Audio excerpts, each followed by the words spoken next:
Thanks for tuning in to Addiscope, episode number 61. It's Friday. I've got some tequila. Kyle and I are going to drink it on today's episode. I'm already cracking it open. It's going to be a good one. We talk about Biz Dev during the holiday season, NFL streaming Thursday Night Football, and Uber Rush. Let's pour this. Sports marketing expert Brian Cristiano. Brian Cristiano. Sports fans are arguably the most passionate people probably on the face of this planet. Marketers and advertisers and brands always have to keep in mind, you have to play to the state of your audience. If you're not passionate, do something else.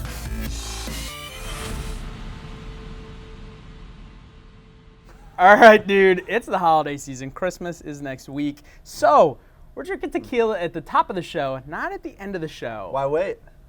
Cheers. This is Alacron Tequila, a newer company in the tequila space. I think it's been out since 2010. I've never had it before. I was reading the bottle, 14 months aged, a little bit smoother. Wow, it's easy to drink. It's really easy to drink. Kind of sweet almost. Glad we're doing this at the beginning. Oh man, this is going to be a good show. Business road bumps. Let's jump right into it. I think I broke my chair. I think so. We'll push through it. That's what happens when you drink tequila at the top of the show. Business road bump. Business development during the holiday season. Obviously, it's a slower time of year. A lot of marketers and people in every company are starting to check out. People are taking early vacation time. How do you get through? Yeah, I think it's an interesting question because is it the time to even biz dev like that, right? Or you just end up irritating and pissing people off because you're kind of bugging them during the holidays?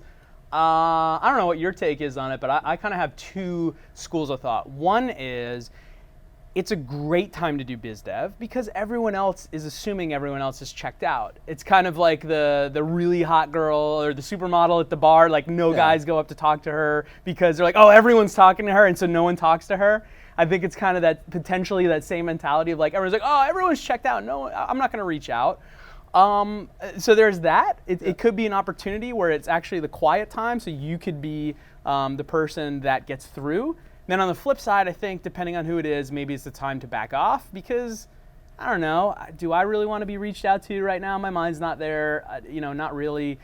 I think maybe the hybrid is like, how do you reach out to them in a respectful way to be like, hey, I'm here. No pressure, just sending you something. Like maybe it's something like that, a little more friendly, a little more holiday. But at the same time, there's a lot of noise because how much crap you and I have gotten from people, which, thankfully it's amazing stuff. But like, you get a bunch of stuff, tons of bottles of wine or whatever else. And it's like, I don't remember who sent me what by the time New Year's rolls around. So it's a difficult time. Maybe the technique is reaching out now to tee up the conversations for the new year. Yeah. You're reaching out in that lull, right? Just to get in when nobody else is making that effort, and you're teeing something up for the first of the year. I think that's a good idea. I think if you can be creative and respectful about it, you can actually get somewhere with it, and then tee something up for the new year.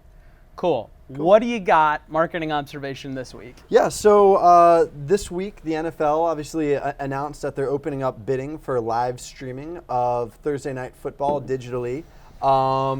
A slew of larger digital platforms are placing bids. Obviously, they want to be able to live stream it. What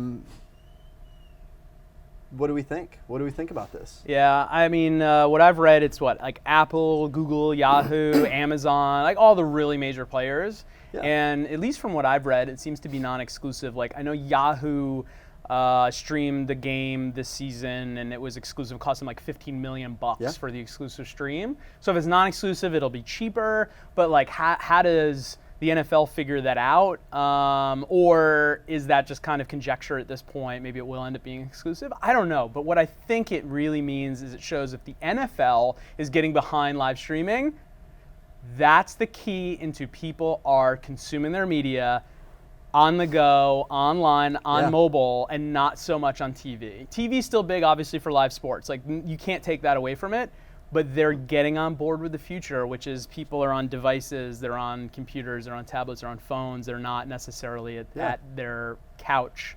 Yeah, TV's huge for live sports. Cable is large in that sort of equation now. Who's to say in a few years, digital streaming onto television through the internet doesn't become the new standard? Oh, I think that's it. I mean, I know that recently Facebook's SDK opened up to the Apple TV.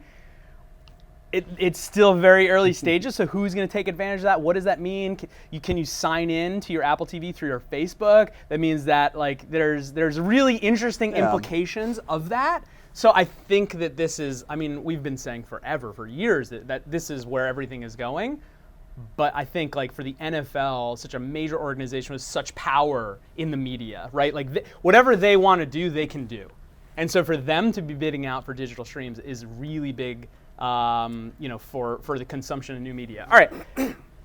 Hypothetical marketing scenario. What do we have this week? So pretty Filling you excited. up on some tequila, by the way. Thank you very much. Can't. This is the holiday show. So Uber, obviously the biggest competitor to every taxi service out there, they opened up Uber Rush in mid-October of this year. Uber Rush essentially combines bicycle messengers and or car delivery service for products, for storefronts, for businesses.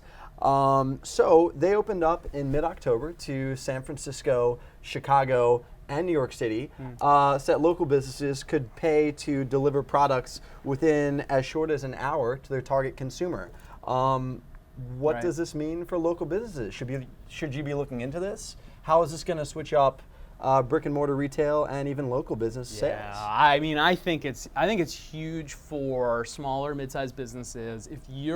If I was a retailer in New York, Chicago, San Fran, and I had control of my own inventory, I would be all over Uber Rush. I know that when it first came out a few months ago, it was really expensive. I know now it's starting to come down, but that's obviously just the market. As more people, more businesses get into it, it's going to kind of equalize the pricing structure a bit. I would be all over it because right now the only way, or one of the few ways to get instantaneous or like same day deliveries is Amazon Now, which is awesome. But as a smaller retailer that may not be selling their products on Amazon because maybe their margins are too narrow and they don't want to cut that part of their sales off, so they want to continue to sell from themselves, adding Uber Rush as a service to be able to have same-day delivery in these smaller cities, these tight-knit cities, dude, that's huge. I mean, can you imagine? Like if I'm selling running shoes or something as a smaller running company, let's say in New York, how awesome would it be to go online or make a call or go into the store and say, I want this product, great, it's there an hour and a half later, and Uber's setting up the infrastructure. So you as a company don't have to set up the infrastructure, and they make it really easy to sign up. Yeah, it totally gives businesses a little bit of a leg up. They get to retain that sort of that portion of their profit margin. It's a new dynamic. It's a new dynamic to local business and sales. Oh, it's huge, and I hope it continues to grow. I mean, obviously it's so new, and it's only in these 3 cities. But if proof of concept continues and Uber can still be profitable, and the businesses it's at least reasonably priced, and that's what we kind of talked about, I think, last week, which was like, how do brick and mortar retailers differentiate themselves in such a digitally heavy market space? These are the kind of things that smaller businesses can take advantage of to differentiate themselves. And again, they don't have to create the infrastructure. That's massive. Absolutely. 100% on board. I guess switching topics a little bit, sort of wanted to take a bit of a twist in this week's show. We always talk about weekend workouts. I know it's a certain canine addition to the Cristiano family in the last week or so.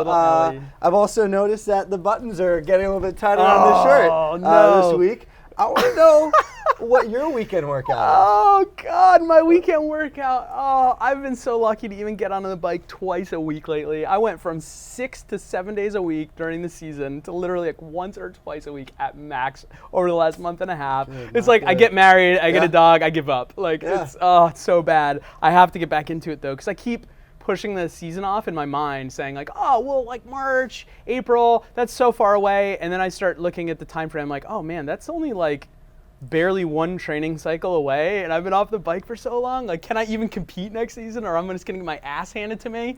I don't know. As a manager of our bike racing team too, it's like, oh, now you're just the guy who's managing and sponsoring the team. You're not actually competitive. Like, so I got to get back on it. But the one good thing is this last weekend, I went onto the cyclical ketosis diet, which has been really good to me in the past. To kind of really slim back down, trim back down. So that's been a motivator. I feel a little under the weather this week. So hopefully, if I feel good Saturday, Sunday, the weather's decent, I'll get out for some long rides. Maybe you could come with me. You'll probably kick my ass now, though. I'm down for I dropped you during the weekend season, workout. but I'm Yeah, you afraid did. it's the Yeah, other you way did. around right now if we go and for a ride. triumphant return. And I feel like you're slowly heavying up on that New Year's resolution. So I'm excited to see how that plays out. Look, you know me well enough at this point. I'm either 1,000% in or 1,000% out. So once I hit the mindset of I got to get back to 6 days a week, it's on. I'm gonna appreciate my advantage for the little time that I'll have it for. Well, listen, man. Cheers. Let's finish this off. Happy holidays to everybody out there celebrating whatever you celebrate. Drink some tequila. I think that's good with any holiday. Yeah, it's a good recommendation. Kyle, I think this is the most tequila we've drank on an episode yet. We're about 3.5 shots deep Eighth in of the this way. stuff. Oh, you got too much in there. I'm not gonna, right now. I'm not gonna fill that I up. want to be able to answer emails. After. Do some biz dev during the holidays. Absolutely. Yeah. Thank you so much for watching. I really appreciate it. I know Kyle does too. The tequila appreciates it, and I feel really good because I realized I haven't eaten yet today. So, if you haven't eaten today, please subscribe to the YouTube channel. Make sure that you do. I really appreciate it. And recommend a tequila. If you've had this, let us know what you think. And if you have another suggestion for us to try, let us know. I'm into that. We'll try it. We will try it. We'll try it. Happy holidays. Happy holidays. Happy tequila. Happy Friday. Salud.